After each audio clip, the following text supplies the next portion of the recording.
Whether you're traveling, partially injured, or you're the odd man out during sparring, solo drills are a great way to sharpen your blades. This was highly requested, so I'm excited to show you some of my favorite solo drills. Let's jump in.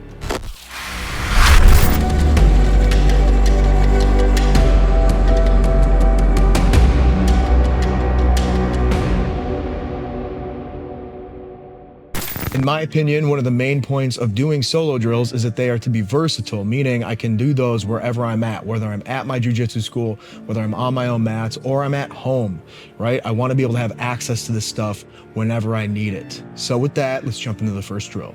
First up is the knee slide, or as some people call it, the baseball slide. Now, one thing I noticed when I started as a white belt, learning the baseball slide was a bit difficult for me. I didn't understand the mechanics of it, but once you get it down, it really becomes a useful tool. So as you can see in this example, we're setting up our knee slide. As I begin to initiate the movement, I'm putting my right hand on the mat. Now I'm simulating that I'm putting my right hand on my opponent's hip. As I begin to hip pressure forward, I turn my right leg in so that my shin can slide across my opponent's legs. So essentially what we're doing with our shin is skimming that across the ground. Once we're complete here, we reset to a neutral position. As you can see, I then initiate the movement by dropping my left hand to the mat, turning my left shin in, skimming that across the mat, simulating I'm skimming over or baseball sliding over my opponent's leg. From here, I can get myself to a nice side control position. Recommend running this one for 2 minutes straight. And I just want to take a quick break to give my sponsors, X Martial, a shout out. Not only does X Martial have the highest quality no-gi gear for adults and kids on the market, they also provide workout equipment and training tools, everything from resistance bands to grip work to abdominal work. You name it, they got it. On top of all that, they also have the X Martial Charity Initiative, where they help bullied or underprivileged people get help with their training fees and free gear. You're not gonna find a higher quality company out there. So if you wanna look as good as me and probably even better, get over to xmartial.com, use my code IRONWILL to save yourself some money, and look good while you sharpen your skills. All right, well, I think that covers it. Let's get back to the video.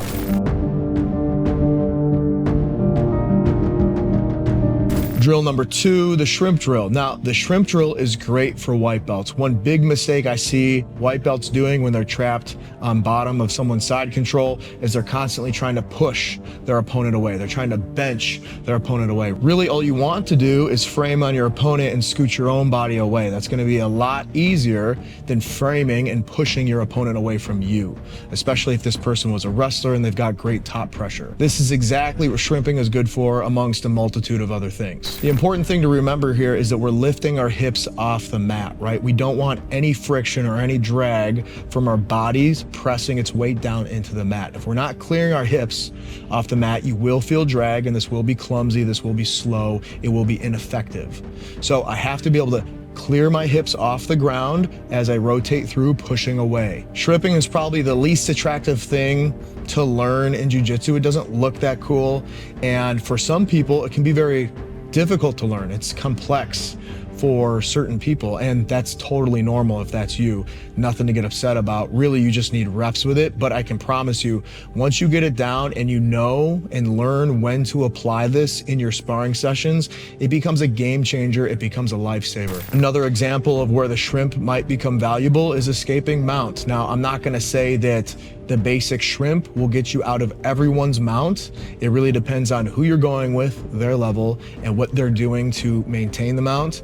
But at its very basics, at its very core, the movements of the shrimp will make it more difficult for an opponent to maintain their mount on you, right? At its basics. So another reason to really get this one down pat.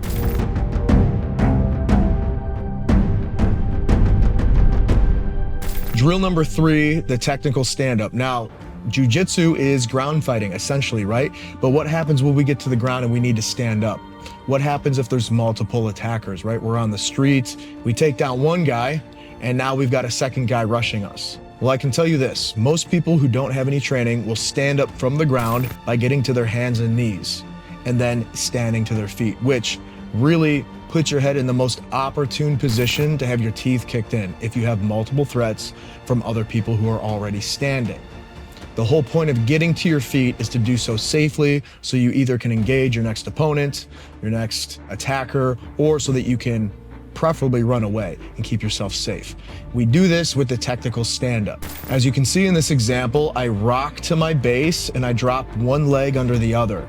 Okay, as I begin to initiate this movement, I create a wall with my forearm and my shin by connecting my knee and my elbow. From here, I will then place pressure on my other hand, allowing myself to pick my hips up and pull my back leg to a standing position. All the while keeping my guard hand in front of my face, being aware of my surroundings and getting to my feet in a safe way. So here's another variation of this move for those of you who might have less flexibility. So as you can see, the difference with my back leg is instead of standing straight up to my foot, what I do is I get to my knee.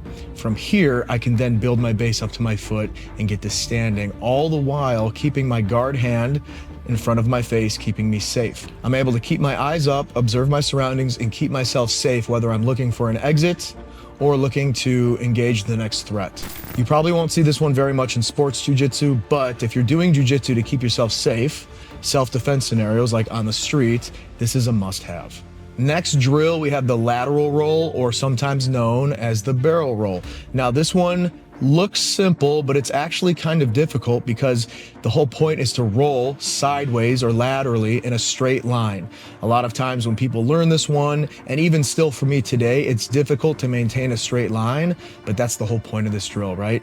And also understanding that getting this down helps for inverting, it helps for guard recovery. There's a lot of transfer, there's a lot of crossover here. Well, this will help your jiu-jitsu game. As we take a look at the slow motion footage, I'm seated with my feet out in front of me. If I'm rolling to my left, I will tuck my right leg under my left leg. From here, I will use this to roll myself laterally, tucking my head and focusing on keeping myself rolling in a straight line.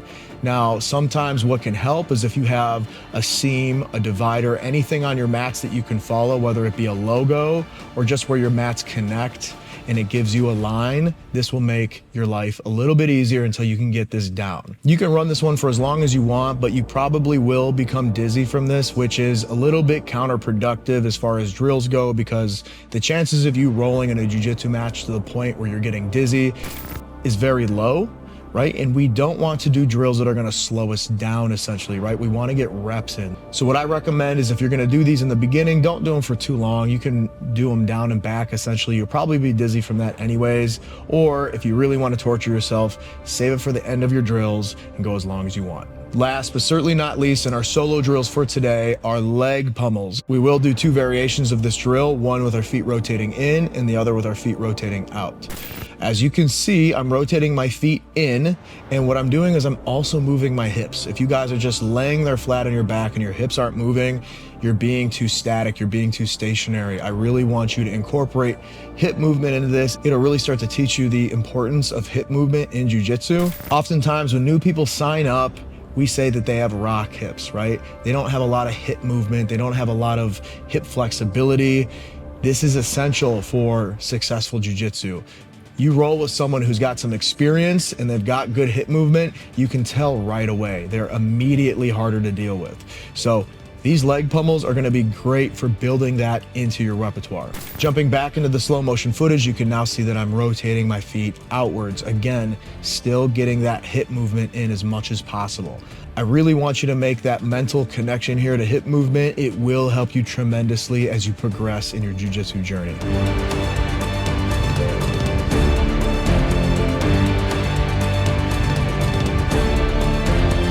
Now, this is obviously a small handful in comparison to the total number of solo drills we have available to us. These are just some of my favorites. Let me know what you guys think. If you like this, I can film a part 2 and we can cover more of my favorites. And just remember that your progress is your responsibility, right? It's in your hands. If you want to get better, you have to consistently train. And whether that's going to your jiu-jitsu school and getting your rounds in, getting your lessons in there, or it's doing solo drills when you can't get to the school, it all counts. So do your best, don't focus on perfection, just focus on progress and you're gonna do great. With that, you know how we like to end them, sometimes backwards, always forwards. I'll see you in the next one.